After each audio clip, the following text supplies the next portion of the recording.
Today, tea with the King and a new Brexit deal. Is Keir Starmer radical enough? And are we too obsessed with race? This is Politics Live.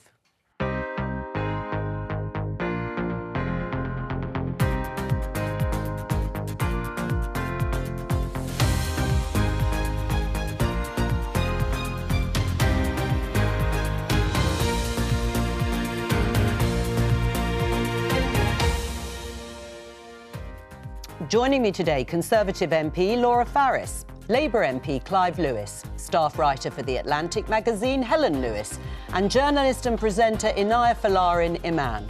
Today, a new Brexit deal on trading arrangements in Northern Ireland. Morning, Mr Johnson. Quick word on today. Will it get the backing of this former Prime Minister and his Brexiteer allies? And bring back power sharing in Northern Ireland? This is Keir Starmer's ambition. To create more wealth, lead Britain out of its low-wage, high-tax doom loop. So would taxes be lower under a Labour government? Actor Idris Elba says we're too obsessed with race. Is he right? I stood up to my great height and I said, "Call me madam." And former Commons Speaker Betty Boothroyd dies at the age of 93.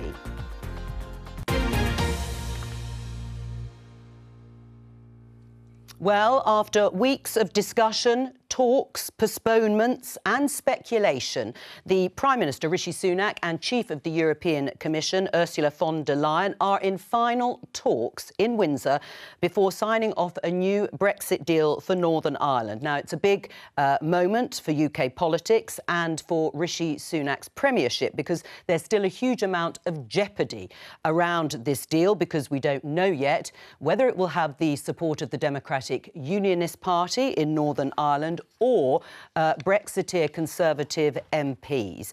One government figure told BBC News, "Let's hope this is one of the last great rollercoaster moments of Brexit." Laura, will it be?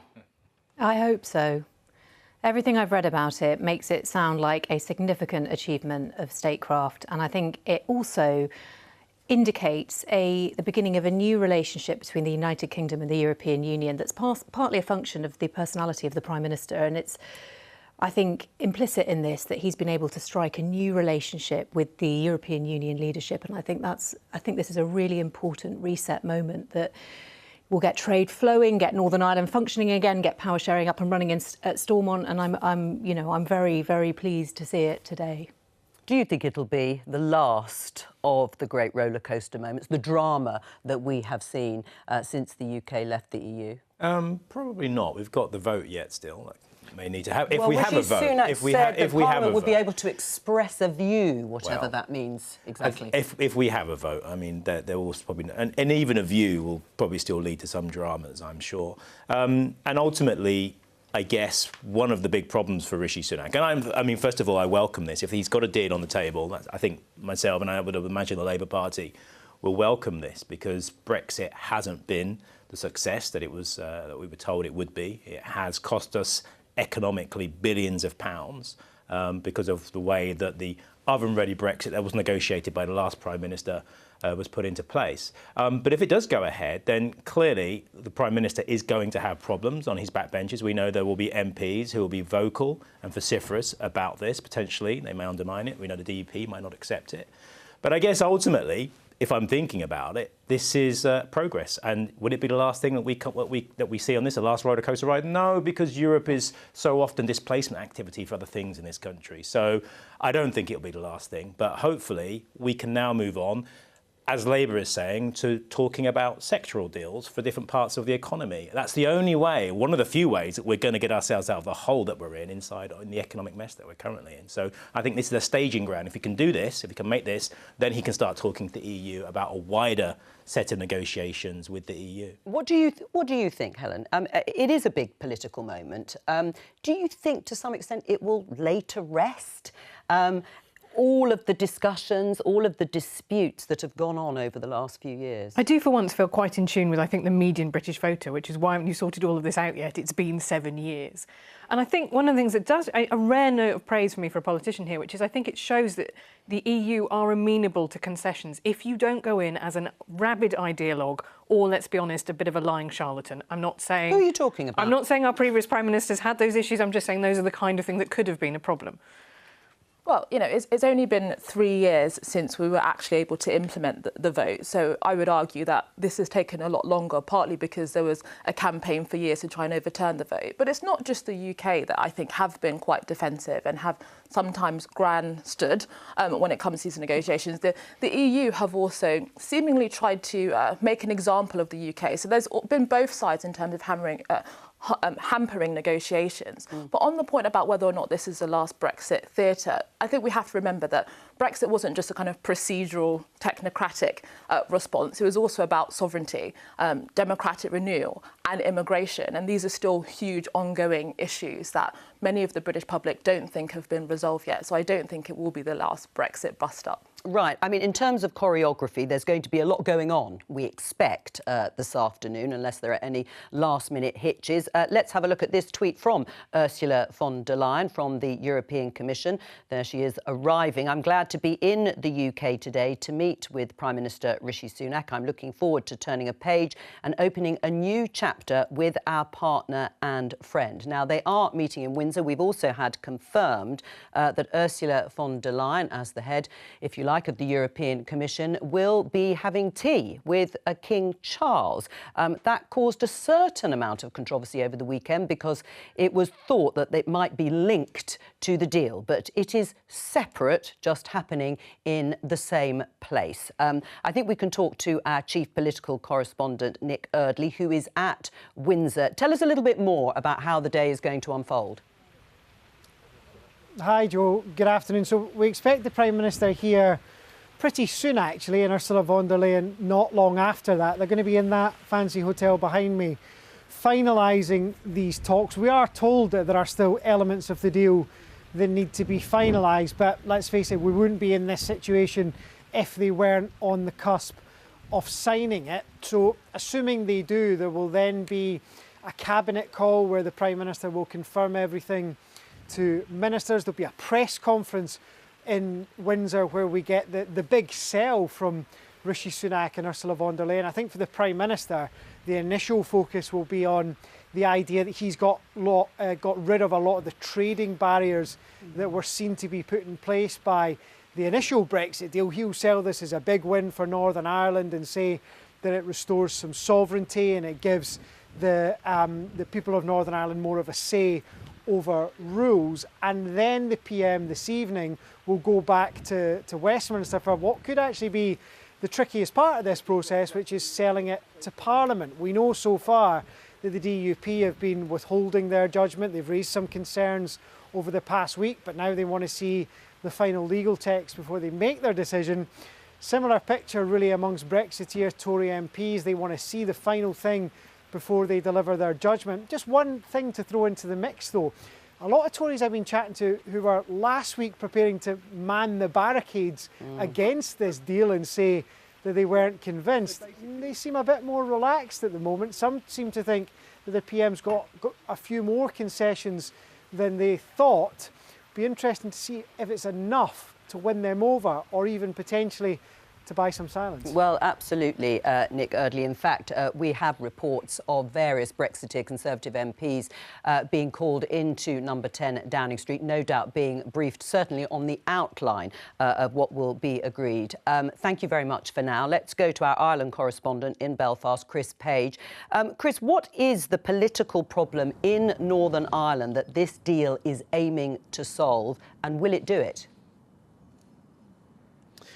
The deal, Jo, is really aiming to resolve, I suppose, the Democratic Unionist Party's objections to the protocol. The DUP have been blocking devolved governments here from fully functioning for more than a year.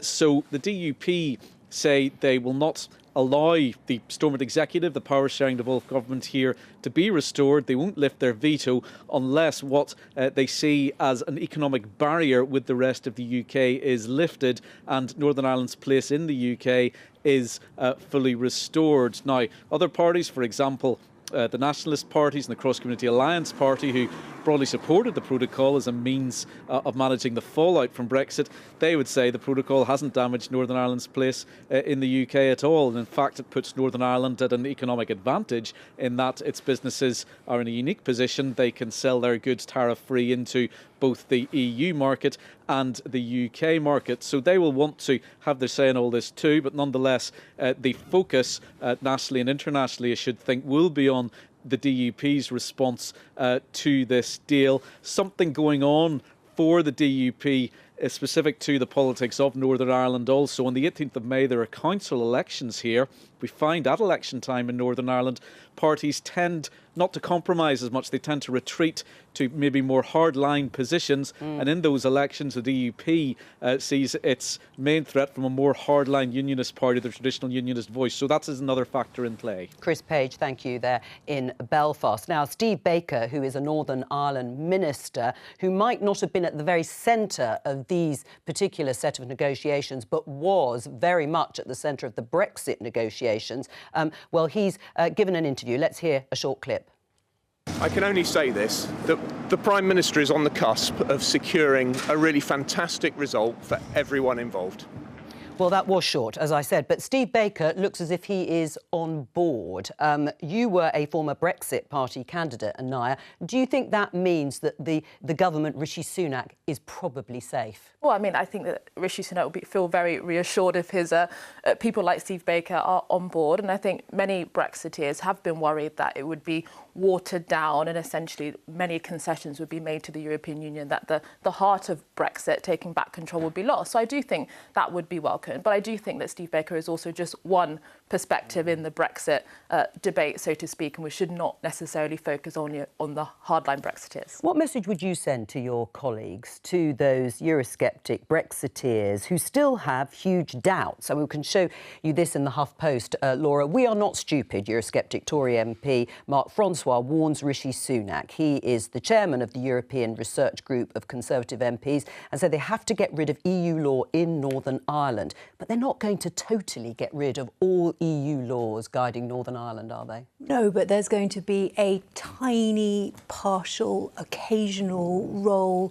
for the ECJ that will only be... European Court of Justice. For the European Court of Justice that will only ignite in the rarest of circumstances. It's really interesting seeing Steve Baker's reaction because he was the chair of the ERG, as was Chris Heaton-Harris, who's the Northern Ireland Secretary. And I think it is true that you're seeing really important voices who historically have been quite embedded in the public's mind as hardline on Brexit, really seeing the value of this. And one of the things I'd like to just say for myself, I came in 2019, just at the end of all the Brexit wrangling. And it has felt to me sometimes like it has been more about characters in Westminster laying into each other than really delivering on the kind of the will of the British people, but in a way that is consistent with the interests of the British people. And I feel a huge weight of obligation. This is a good deal. It restores the integrity of the United Kingdom. It's good for Northern Ireland. And I hope that my colleagues will see it through that prism in a national interest rather than as a way of reigniting old rows. Well, there's a lot to kind of agree with in there. I would say one of the reasons that we've had so many problems is that successive Conservative leaders have been unrealistic and dishonest, if you want, about the trade-offs that are required when dealing with an economic superpower like the European Union. And I think that's part of the problem. There are also purists in this debate who that even the smallest smattering of the European Court of Justice having any say over anything in terms of one single square millimetre of the British sovereign Isles is unacceptable, and clearly that view is in decline. I'm glad and pleased to hear that. But I think we are here 6 years after the vote. We can blame those who didn't accept the outcome of that or wanted more democracy, whatever you want to call it. But the reality is it's been more of a political failure of those who pushed through Brexit and then told the British people that it could be done like this. Then we were told that it was oven ready. Then we were told it was oven ready, and now we're still in those negotiations. So you know, there's been wrongdoing on all sides. Yeah, I think what Clive demonstrates is still that there is a fundamental misunderstanding of what Brexit was. It wasn't just this kind of tick box exercise that was ready and done. It was a process of reinvigorating democracy, taking back control. How does it reinvigorate democracy? Tell me. Investing in post-industrial communities in the north of England that have been left behind for decades, who the majority of them voted for Brexit, the people that were previously the heart of the Labour Party. So if you have this kind of contemptuous, dismissive attitude, I think that that's a very sad demonstration that you have not learnt the lessons of Brexit. It's not contemptuous and dismissive. I think one of the problems about having a vote like that on such a complex issue was that basically it was a narrow majority, and what should have happened, there should have been a considered and negotiated process through which to took that through. What happened was a very small majority then dictated what was going to happen next. And an awful lot has happened since then. But Inaya, is there a question of being too pure, to use Clive's words, when it comes to the role of the EU in Northern Ireland? I mean, was it always unrealistic by you and people who supported the idea of Brexit, but not having a border on the island of Ireland? There had to be a border somewhere. There was always going to be some guidance of the EU. Oh, absolutely. I don't think it was either that a no-deal Brexit as was positioned or not Brexit at all. But I think actually because there was so much uncertainty that it was even going to happen, and we ended up in this kind of binary polarised position of either or. And I actually think those years before it was implemented should have been, as a country, with the Labour Party, Lib Dems and Conservatives negotiating and winning the argument about what kind of Brexit we wanted as a society. And I think sometimes we ended up getting the worst of both worlds, which was either not leaving at all or just having a very difficult relationship with the European Union. I mean, one of the big political issues is power sharing in Northern Ireland. I mean, do you think that is going to return? There are some who will say the DUP won't sign up to anything unless they get exactly the Brexit deal that they've wanted. Yeah, I think there's a big bonus for them in staying well out of it. My hunch would be that they will neither endorse nor, formally disapprove of the deal. Because as your correspondent said, they're facing pressure from their own right flank, or whatever you want to call that. And the fact is that in the elections last year, Sinn Féin became the biggest party for the first time that has happened. And power sharing has always been on the assumption that the DUP would provide a First Minister and Sinn Féin would be a junior party. That is a huge, big question about how that works in future. So they've got a lot of other things going on here. The other big thing, of course, that's going on here is the B word, Boris Johnson, looming around in the background, complaining about the fact that he definitely would have negotiated it better. So once again, I do feel there is a bit of Brexit as Tory psychodrama happening here. Right. Well, I mean, Boris Johnson also was the Prime Minister who put forward the protocol bill, which would have given the UK powers to unilaterally override parts of the protocol. Should that be dropped immediately now, Laura, if this deal is signed off today? Well, the bill was justified at the time on the basis of the doctrine of necessity. That's rarely invoked, and there were people who didn't agree that that was a legitimate use of that doctrine. Certainly it was legally quite risky. It was politically, I think, a bit unattractive. And it seems to me that, I was looking back actually at things that Liz Truss said at the time. And last May, she said, our preference has always been a negotiated outcome. We continue to work towards that. That's exactly what the Prime Minister has achieved. And I actually think that if either of his predecessors were in the driving seat today, they would be lauding this as a victory too. And I hope that they will recognise it in truth for the significant national win that it is. Do you see it as a national win? Keir Starmer has already said Labour will back the deal, will back Rishi Sunak's deal. Is that the right stance? Well, I think so, because if there is a vote, I'll no doubt be going through the lobbies to vote for this. And I think it's a step in the right direction. It's about normalising our relationship with the EU again.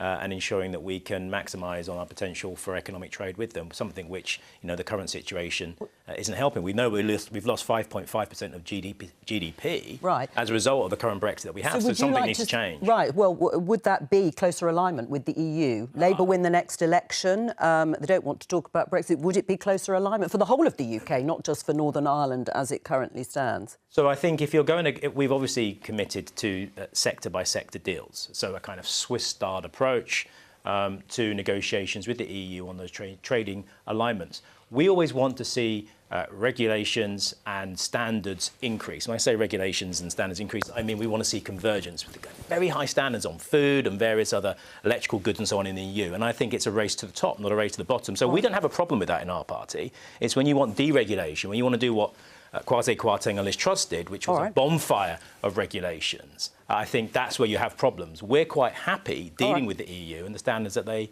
have. Well, let's stick with Keir Starmer, the Labour leader, because he's given a speech this morning talking about growth, his mission to improve the lives of families across the country. He says, judge him after 5 years of a Labour government. Let's listen to a bit more of it. Here in this document, the mission: secure the highest sustained growth in the G7, a measurable goal, an invitation for the British people to judge us on whether they feel better off after 5 years of a Labour government, but also the building blocks of a clear strategy, the first steps of a credible long-term plan, a plan which represents the determination of my party to create more wealth, lead Britain out of its low-wage, high-tax doom loop. Do you agree that taxes are too high, Clive? Should Labour be cutting them into the next election? Depends on what kind of taxes you're talking about. So I think if you're talking about the vast majority of people in this country and their income tax, then possibly not. But isn't that what he's talking about? Well, one of the things he said there was that growth and the proceeds of growth, which is, I have issue with that terminology, but we can come back to that maybe. But in terms of the proceeds of growth, that those at the bottom, who are the generators of much of that growth, aren't receiving their fair share. So one of the things that you would like, I would think we can then talk off the back of that, is the fact that if we want to see people get their fair share of the growth that they help produce, then you should have wealth taxes, because we know that wealth at the moment isn't taxed at the levels that it should be. But it's not taxed anywhere near where income There isn't a plan, is there, for Keir Starmer, the Labour Party? But you'd like to see that. It follows on from that. If you think that you want to create an economy where those at the bottom receive the benefits of that growth, then... Should Keir Starmer be listening more to Clive Lewis? Well, I think you should always be listening to Clive Lewis. That should indeed your viewers. Oh, yeah, that's not a controversial statement, yes. Statement. I think he's got a problem, though, which is about the fact that his original 10 pledges when he came in, one of them was about higher taxes on higher earners going up. Yes. We don't yet know quite what the destination of that pledge is. In the same way, we don't know the destination of some of the other pledges, for example, tuition fees being scrapped, which is now under review. And there is a kind of issue, which I think Keir Starmer has benefited from having a long apprenticeship through COVID, when no one was particularly interested in anything he said. And he's dragged the party into a particular direction, which has usually been towards the centre. So I think there probably are voices like Clive's that he will be facing now as a kind of counterweight to the direction he's currently been. And is that a good? Well, is that a good thing? Well, I struggle with this. I read a Substack piece saying, look, Keir Starmer is incredibly ruthless, and part of me incredibly admires it. He wants to be Prime Minister. Frankly, people in the Labour Party need to have a bit more ambition and hunger for power. But at the same time, he has tossed a lot of things overboard in the pursuit of that, including, let's be honest, his Remain stance, which pretty much won him that leadership election and now has been buried in a very deep grave. Well, it's a challenge for you, though, isn't it, Laura, and the Conservatives? If Keir Starmer wants a low-tax, high-growth economy, there's nowhere for you to go. Well, the only thing that I would observe in my 3 years as a backbencher is that I have never been into a political debate in Parliament where the rallying cry from the other side has not been for higher spending on whatever the particular issue is. I've never, ever heard any Labour politician talk about a leaner state, better efficiency. In fact, it took Tony Blair writing an op-ed in conjunction with William Hague last week to talk about harnessing the power of the digital revolution to make public services work better. You never hear that from the Labour front bench. So although these words are kind of being churned out, about growth and low tax and all the rest, I do think in a way he's sort of focus grouped them, and he's worked out what he thinks the people want to hear to find Labour not scary, not too Marxist, not too reminiscent of Jeremy Corbyn, and to give them a chance. But I don't see it reflected in his backbench. I don't see it in the parliamentary debates, and I don't see that in the way they present themselves in Parliament. I think everyone's going to want to disagree with you, but I think actually one of the most interesting things that Keir Starmer has done, particularly in the last year, is healed the breach with the Blair years. You saw Rachel Reeves writing in the Times this morning saying, if we had had this kind of sustained growth we had during the Blair years, that had carried on through the 2010s, we would now be much richer. The fact is that now it is no longer a dirty word to talk about Labour's last time in power, and that has been incredibly important, I think, about the way they presented themselves. you ended up with 5 pledges last week. So those of us who are old enough can remember the pledge card from 1997. Now sort of redone in a much more nebulous, vague way, but it's kind of existing again. The same thing happened when, in 1997, Labour wanted to go in saying we'll keep to the spending envelope of the Tories.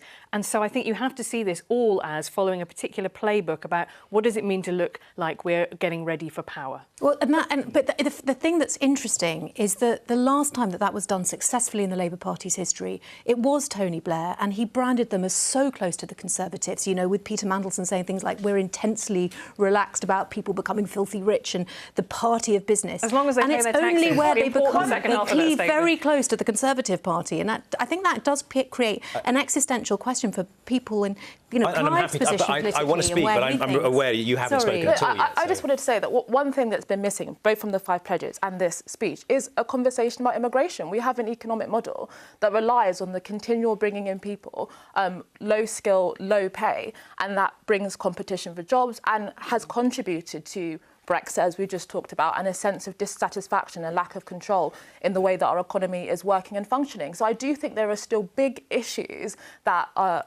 Labour Party are still avoiding. But I think it did come up in the questions at the end, and it was dealt with by Keir Starmer. I think I understand that, you know, it would be lovely if you could portray this as more Marx, but it's more Mariana Mazzucato than Marx. It's about mission-led statements about the intervention of state working with markets to better further the economy, something which, you know, has been written about to a great deal. And do you not need higher taxes for that in order to fund those sorts of public services? But taxes are an integral part of the economy, not just to spend, but also to stabilise the economy, you know, that macroeconomic stability. So, you know, fiscal policy is a part and parcel of any future Labour government's, you know, economic policies. But the key thing here for me is the difference between 1997 and 2024, when I presume the general election will be, is the state of the British economy. We're not going to go into that. We're in a perma-crisis. We've got institutional collapse and failure happening all around us. So the next Labour government, I think Keir Starmer's right to actually focus on rebuilding, putting down new roots, a new base, and rebuilding the British economy in a far more progressive way than it has done for the last 50 years. I know there are a lot of people in my party who will find criticism in here. I can. But I would give my right arm for this kind of stuff that was, if it had been coming out in Ed Miliband's time. So, you know, this is some of this stuff we should welcome and embrace. Is radicalism then in the Labour Party dead?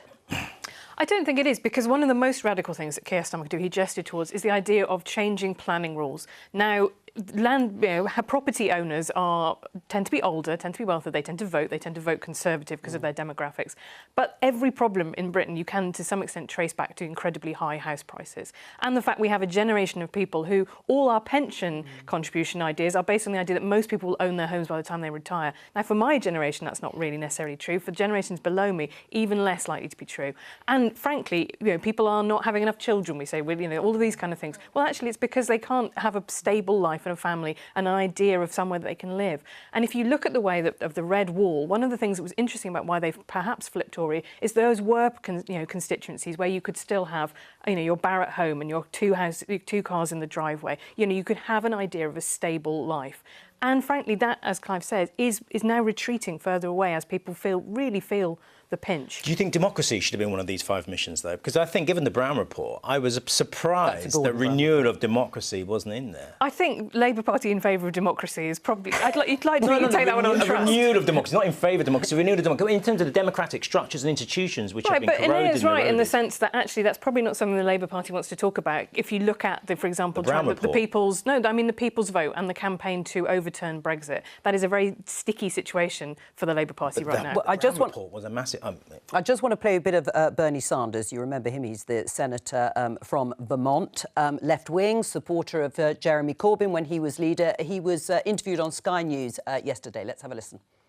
The way real change always takes place is when millions of people demand it, and then suddenly you have presidents or prime ministers say, I think that's a good idea, because they know that millions of people want it. At the end of the day, what struggle is about is working-class people standing up and demanding justice, and the people on top will respond to that. Do you think that perhaps politicians from the centre, I guess some would say more kind of compromising politicians, Joe Biden, perhaps Keir Starmer over here in the UK, they need to be a bit more radical? Yes. You do? You'd like them to read your book and to come up with a few of those ideas, take them on board, right? Got it. So you do agree with Bernie Sanders? He said yes. Well, he hadn't obviously heard the speech, so. But the theory. All right, you had time to think about that. Change, of course, you want a theory of change, and yes, politicians of the centre will be influenced by what the public and what people. But in the end, centrist policies, it seems, as it was put to Bernie Sanders, is what wins elections. It seems, I mean, that's been the case in this country in my lifetime, if I'm honest.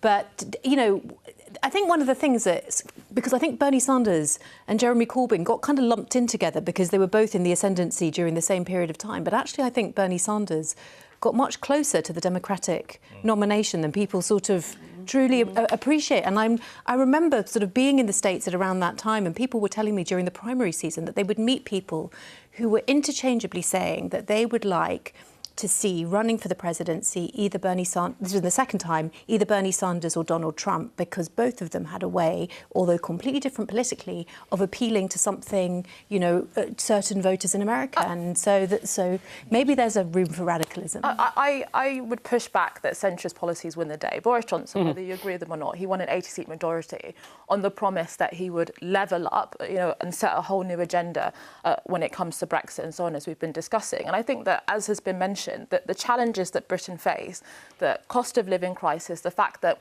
living standards are not only stagnating, they're going backwards. And we have a generation in this country for the first time that are going to be worse off than their parents for the first time in a century. This is huge. And I think morale amongst the British people is incredibly low. And therefore, I do think radicalism is what we need. How do you describe Boris Johnson as a centrist? He's one of the most... No, I'm a centrist. He's a radical. Right, okay, yeah. sorry, I was going to say, whoa. I think he's doing radical I've gone down a rabbit hole here, sorry. Is Laura right that actually centrist policies and governments tend to win the day over, I mean, historically? No, but I do think that you go through political cycles, and I think we went through, with Brexit, there was a feeling that something needed to be smashed, and that's an energy that was captured very eloquently by that campaign. However, now standing in the ruins of the smashed thing, I think a lot of people are like, oh, perhaps we could have a period where politics is quite boring, and it's just rebuilt, and we don't try and kind of... But do you think the public are passionate about Rishi Sunak and Keir Starmer's boring centrism? No, but I also think that sometimes it's better not to be incredibly passionate about politics. You know, may you... Yeah, and I do think actually there is a moment actually when people do not want politicians poking their nose into their lives. They just want things to be well run. They want to see things being executed. Like, for example, today's deal on the protocol, just low fuss, being presented, getting through Parliament and moving the country forward. Shifts, though, doesn't it? It's not a set piece. It's not set in the middle. I mean, to think about politicians talking about the climate crisis, decarbonisation, 10 years ago, 20 years ago, would have been unheard of, and yet they are now. So things move and shift. All right, let's talk about this interview that Idris Elba, the actor, gave to Esquire magazine earlier this month, in which he said, as humans, we are obsessed with race, and that obsession can really hinder people's aspirations, hinder people's growth. Racism is very real, but from my perspective, it's only as powerful as you allow it to be. I stopped describing myself as a black actor when I realised it put me in a box. Now, this has proved controversial, unsurprisingly, for many people, but Anaya actually wrote in response in Spiked saying what Idris Elba gets right about race. What is it that he gets right? Well, actually, that a lot of black people and ethnic minority people don't define themselves by their racial identity, don't think that their race is the biggest barrier to them achieving in life, and are actually worried about certain narratives that see race as the only way in which we should engage with the world, relate to one another, and see ourselves. And actually that is becoming a new form of a burden, a new form of kind of racial anxiety. And some people might even say oppression, that your race is now becoming a singular viewpoint. And, you know, I created the Equiano Project in 2020 in response to the Black Lives Matter movement, which said that racism was embedded in society and we should import a very American-centric narrative when it comes to race. And I think we are seeing people like Idris Elba and many other black and ethnic minority people question that and want a much wider debate that promises free speech, that accepts there's a diversity of opinion, and actually not all racial disparities equal racism. Clive? Why are you coming to me next? Well, is racism embedded in our society? So I think, look, I've looked at the website, and I think there's some common agreement. The first thing is to accept that racism is a construct from the 19th century. which basically says that races are categorised into how much suffering they can take. Structural racism exists. It's real. It's been around for 400 years, a justifying ideology. We can argue about that. The government tried to argue about that with their race report. That's now in the trash bin of history. That's it's not gone. True. Well, that's it is. True. It's been discarded. Actually, so if I could just finish my point. Well, finish the point. And so I think the key thing here is there is one race. It's the human race, and that's where I think all of us around this table want to get to. But the reality is, structural racism is a reality in many people's lives. Now, do I think it's the main reality in their life? No, I think it's class. But that's what intersectionality is about. It's about accepting that there is an intersection between class and race and sex and disability that have an impact on how you exist within this society. Now, I'm not obsessing about race. I don't obsess about race. I would obsess more about class, actually. Right, but you it's are clear, important and it's a critical part of the analysis. Yeah, I mean, you are clear that it is structural in that sense, that it is embedded in society. Well, no, I don't agree that racism is embedded in society. I'm sort of saying that's what and this is the thing, that's a particular viewpoint. And actually, there are many ethnic minority people, and you mentioned the government's race report headed by Tony Sewell, which Clive compared to the KKK. I mean, that's the kind of discourse that I think polarises the debate and actually shuts down a lot of viewpoints. But that represented a view that said, actually, a lot of these things that we've been assuming were about racism might be about class, might be about family structure. Or poverty. And all of those different issues. And we often cloud those complex conversations by going to race. This is the thing I'm struggling with. If you go to an organisation, often vilified, that I work very close with, the Runnymede Trust, for example, they clearly understand that racism is just simply one component in a series of issues, or structural issues, which will affect many of the communities that they work towards. Now, look, we can talk about lots of different issues here, but racism, let's talk about stop and search. These are real issues that happen, not just because of your class, but also because of your race. Now, I'm not in denial of that, but yes, do I understand that race is a component in a complex picture? Yes. But to deny that it's actually there, that it's structural, is, I think, problematic. No one denies that it's there, but it's actually the emphasis in terms when we look at a range of factors. So actually, even when you mention stop and search, what's very interesting, according to the polls, the overwhelming majority of black and ethnic minority people believe that the police is a force for good.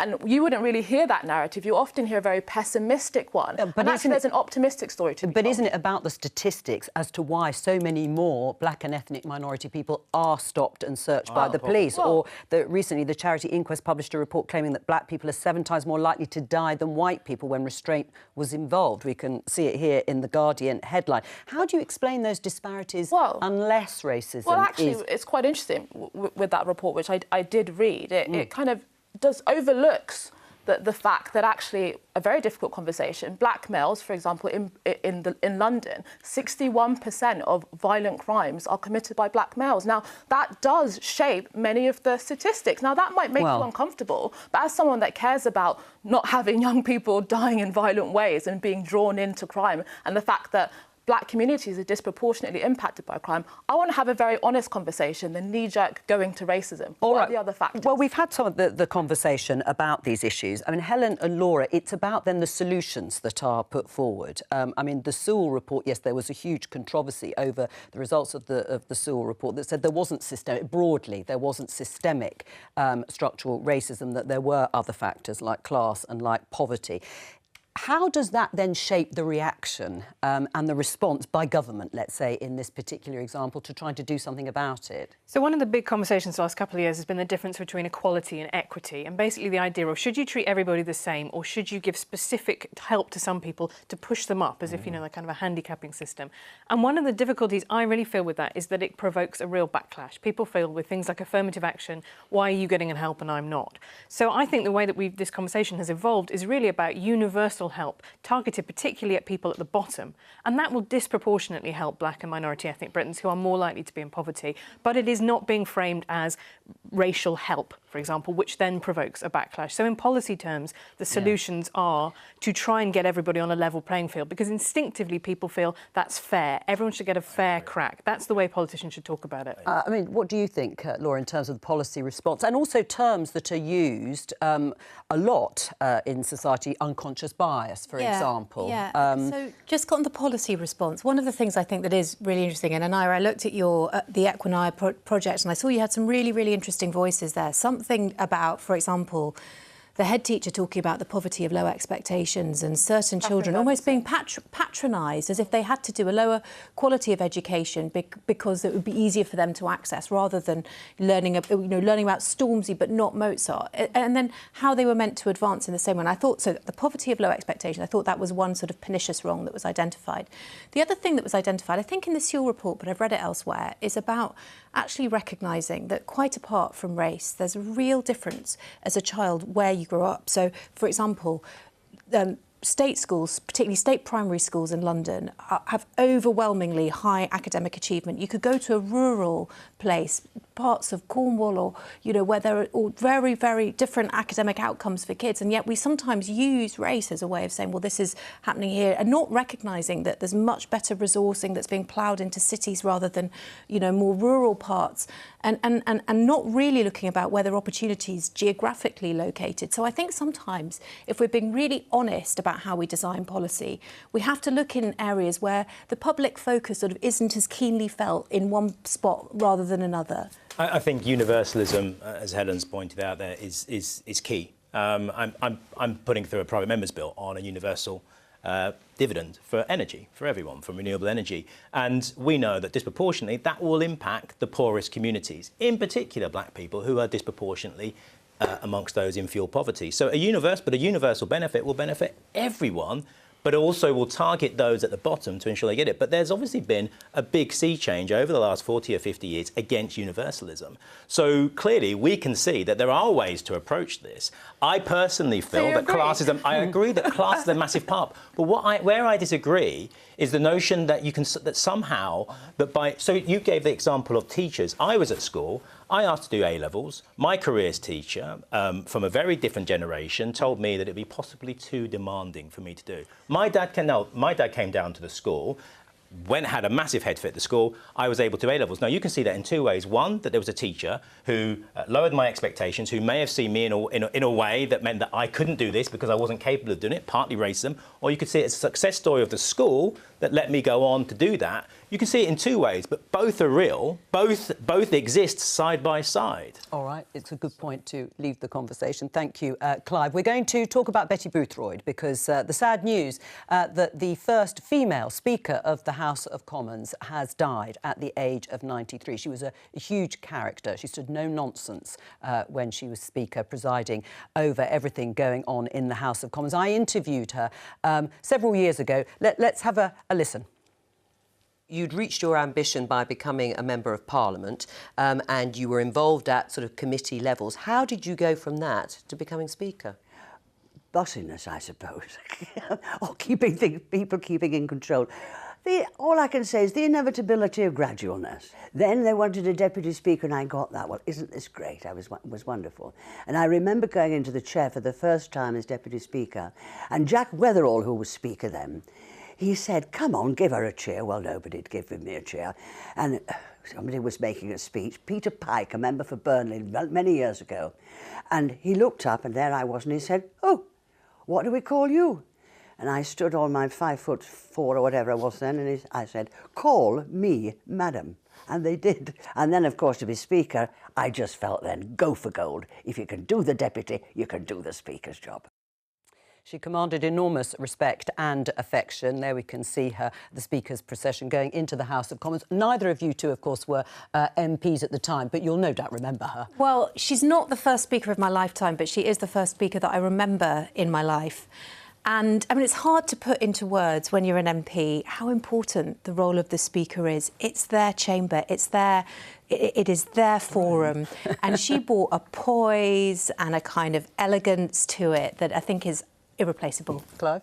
And she was a fantastic woman and someone who clearly made a massive impact on politics, on the way that we see women's role in politics. And she drove a trailblazer, if you want, for so many women that have come afterwards as well. Helen? I just think that generation of women are so fascinating. They had to be so tough in order to succeed. Yeah. And you've seen her and Margaret Thatcher and Barbara Castle, that kind of iron femininity, right? The hair is set, it does not move, and she tells you what to do.